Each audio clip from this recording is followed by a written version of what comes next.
Dalam satu kisah lain pula juga didatangkan oleh Imam Ibn Katsir, iaitu tentang delegasi.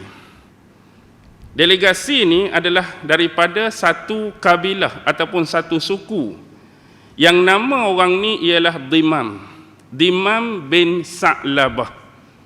Dimam ni adalah seorang utusan daripada kaum dia, iaitu Bani Sa'ad bin Bakar. Ada satu Bani ni nama Bani Sa'ad bin Bakar. Hak datang daripada Bani Sa'ad bin Bakar ni nama dia Dimam bin Sa'labah. Ni ada hadis dalam kitab Sahih Bukhari ada, dalam Muslim pun ada. Hadis ni diriwayatkan oleh sahabat besar Anas bin Malik. Satu hari itu di Masjid Nabawi, Rasulullah sedang duduk bersama dengan beberapa orang sahabat. Dan waktu tu Rasulullah dalam keadaan bersandar di kalangan sahabat. Jadi tiba-tiba dari jauh nampak seorang lelaki sedang mengenderai unta. Bila saja lelaki ni sampai di perkarangan masjid, dia turun daripada unta dia dan kemudian dia tambak tali unta dia berdekatan dengan pelataran masjid. Lalu dia bertanya, siapakah di antara kamu yang ramai-ramai ni yang bernama Muhammad? Dia nak cari Nabi lah maksudnya Dimam ni. Lalu salah seorang sahabat menunjukkan kepada Rasulullah, inilah orangnya yang berkeadaan dia kulit putih dan sedang bersandar di kalangan kami.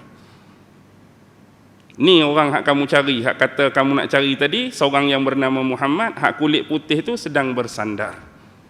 Lalu bila dia dah kenal pasti itu Nabi Muhammad, dia kata apa? Wahai Ibnil Abdul Muttalib, wahai anak kepada Abdul Muttalib. Yang hakikat sebenar Nabi ni cucu Abdul Muttalib ke anak Abdullah? Dua-dua tu betul lah, anak Abdullah, cucu Abdul Muttalib. Tapi dia gunakan wahai anak kepada Abdul Muttalib. Baik, hal ini telah dibahas oleh imam-imam besar. Contohnya Fathul Bari, Syarah Sahih Bukhari itu. Diperbolehkan untuk memakai gelaran seperti itu. Maksudnya tak jadi salah kalau nak menyebut konteks nama datuk untuk dinisbahkan pada kita, kerana konteks lebih terkenal dan lebih diketahui oleh orang berbanding dengan bapak kita sendiri.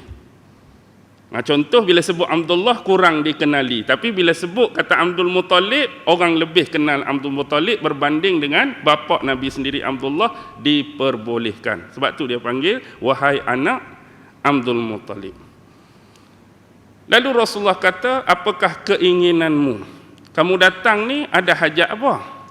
Ini saya cerita secara pemaknaan. Lalu dia kata apa?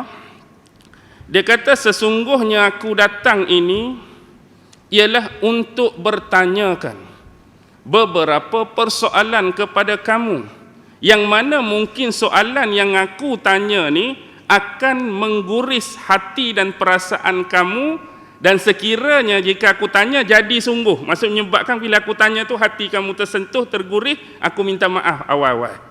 Dan kamu tolong maafkan aku atas pertanyaan dan persoalan yang bakal aku tanya ni. Tak apa, tanyalah apa-apa jua yang menjadi keperluan bagi kamu. Sekiranya kamu rasa soalan kamu tu perlu untuk kamu nak tahu jawapan, kamu tanyalah. Lalu dia kata, demi Rabbku, demi Rabbmu wahai Muhammad, dan Rabb orang-orang sebelum kamu. Dengan bahasa mudah, demi Tuhan aku, demi Tuhan kamu, dan demi Tuhan orang-orang yang sebelum kita. Jadi dia nak tanya apa? Dalam tafsir Ibn Katsir ada beberapa persoalan yang dibawa. Pertama dia tanya, wahai Muhammad, siapakah yang meninggikan langit ini? Siapa yang meninggikan langit ini? Lalu Rasulullah jawab apa? Allah. Soalan yang dia tanya seterusnya, siapakah yang memancang ataupun memperkuatkan gunung-gunung yang berada di atas muka bumi ini? Nabi jawab apa? Allah. Yang ketiga dia tanya, siapakah yang menghamparkan bumi ini? Nabi jawab apa? Allah. Lalu dia kata, demi Allah,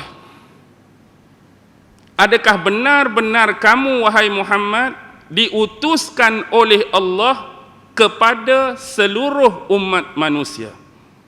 Adakah kamu ni benar-benar diutus oleh Allah kepada seluruh umat manusia?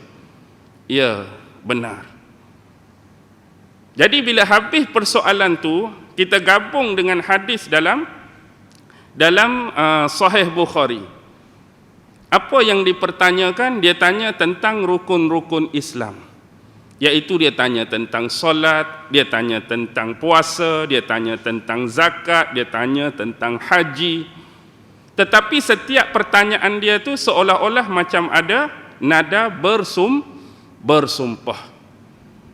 Beritakan kepadaku wahai Muhammad demi Allah, adakah Allah telah memerintahkan kamu supaya menyampaikan bahawa orang Islam ni perlu bersolat 5 waktu sehari semalam? Allahumma, ya benar. Beritakan kepadaku wahai Muhammad demi Allah, adakah Allah memerintahkan kamu supaya kamu mengatakan bahawa umat Islam diwajibkan berpuasa pada bulan Ramadan setiap tahun? Allahumma, ya benar. Beritakan kepadaku wahai Muhammad demi Allah, adakah Allah memerintahkan dikeluarkan zakat daripada orang-orang kaya dan disampaikan kepada orang-orang yang fakir dan miskin? Allahumma, ya benar. Maksudnya ada beberapa persoalan yang mana dia mulakan dengan minta jawapan tu dalam bentuk sumpah. Demi Allah. Dan Rasulullah juga menjawab dalam keadaan demikian. Jadi kalau kita melihat di sini, tuan-tuan dan puan-puan, sebenarnya isu yang berlaku kepada Dimam ini, Dimam bin Sa'labah ni, sebenarnya bukan dia tak tahu benda ni. Kalau dia tak tahu, soalan dia tu menunjukkan orang yang dah tahu ke orang yang tak tahu lagi? Kalau tak tahu apa-apa lagi, kalau orang cerita pasal solat, apa benda solat ni? Solat ni ialah contoh buat macam ni, buat macam ni, buat macam ni. Lepas tu berapa kali nak kena solat? Ni tengok pertanyaan dia. Beritakan kepadaku wahai Muhammad demi Allah, adakah Allah suruh kamu kita semayang? Maksud dia tahu dah benda tu. Isu yang sebenar ialah sebelum ini Rasulullah dah hantar sahabat-sahabat dia kepada suku ataupun kabilah Bani Sa'ad bin Bakar.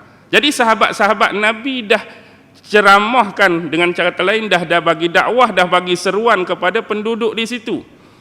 Tapi dia sendiri yang tak puas hati, dia nak tanya siapa? Dia nak tanya Nabi sendiri. Sebab tu dia mari. Yang inilah yang menjadi dalil kepada Imam Al-Hakim yang terkenal dengan kitab Mustadrak ala Sahihaini tu, iaitu kena mencari sanad yang tinggi. Dalam istilah hadis, nak cari sanad yang tinggi.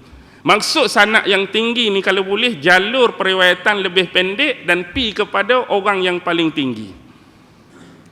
Dia biasa kalau jalur periwayatan panjang ni, dia boleh jadilah orang ni tak dikenali lah dalam tu, orang ni mungkar lah, orang ni tak sikoh lah, orang ni hafalan tak kuat lah. Tapi kalau jalur lagi pendek, lagi benda tu lagi kuat.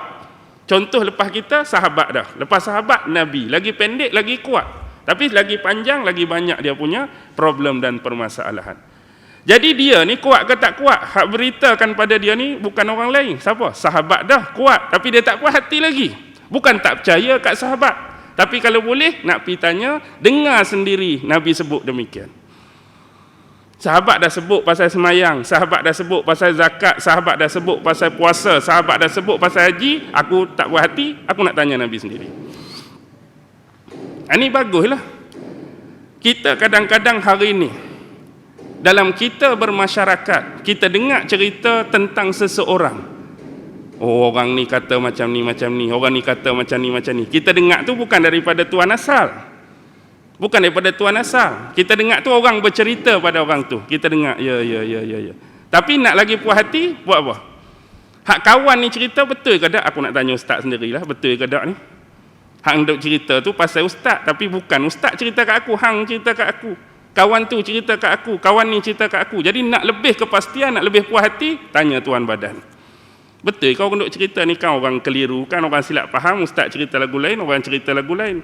Ustaz cerita lagu lain, orang faham lagu lain. Jadi nak puas hati, tanya tuan badan. Sementara Rasulullah masih hidup, mari tanya.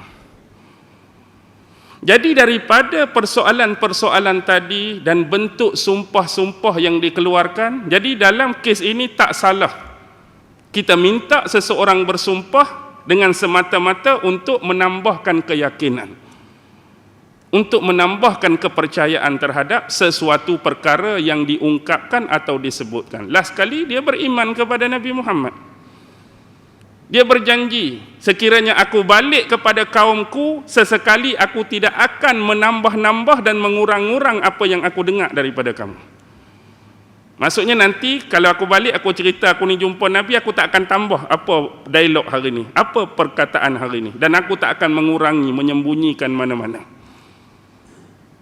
Dia masuk Islam sebab apa? Sebab perwatakan tu. Sebab itulah dalam isu ni, apa kata Saidina Umar bin Al-Khattab? Saidina Umar bin Al-Khattab ni salah seorang sahabat yang tegas, jenis bengking.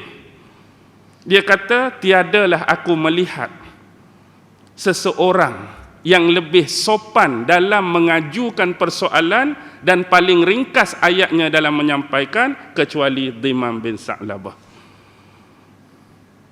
Yang paling sopan. Tengok sebelum dia tanya dia kata apa? Wahai Rasulullah, aku nak tanya beberapa soalan. Mungkin soal yang aku tanya ni boleh menyebabkan kamu terasa. Tapi kalau kamu terasa pun aku minta maaf. Awal-awal lagi. Maksudnya perkataan dia ni menunjukkan orang yang baik akhlak dia, baik adab dia. Yang inilah yang patut kita lakukan terhadap seseorang guru bila berdepan dengan ulama dan sebagainya. Lepas tu dia tanya pendek-pendek, ringkas-ringkas. Jadi itulah Saidina Umar kata, tak ada orang yang perwatakan begini kecuali Dhimam. Okey.